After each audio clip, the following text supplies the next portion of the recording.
Guys अभी फ़िलहाल में ये नया नया बना हुआ है हरियाणा फार्म में, जो कि इसमें अभी कोई रहता भी नहीं है। सारा शीशा भी फोड़ दिया गया किसी ने, तो कचड़े हो गया, एकदम नया नया बना था। इसमें कोई अभी गया भी नहीं है और फिलहाल नया था। ये पोखरा दिखा दो जिसमें हम लोग पहले बहुत नहाने आते थे हम लोग, और इसमें बहुत छोटे छोटे थे तभी लोग हम लोग आते थे, छुआ छुआंत खेलते थे, इसमें नहाते थे। इसमें मूत भी देते थे, पता नहीं चलता था उसमें, क्योंकि ठंडा ठंडा पानी होता था।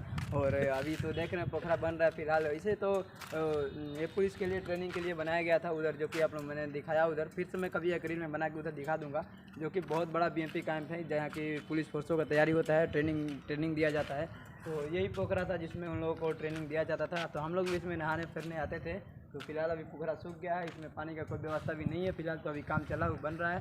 तो मैं कैमरामैन से दिखाने का प्रयास कर रहा हूँ, कैमरामैन थोड़ा दिखाए। बकरी बकरी घास भूसा खा रही है सब।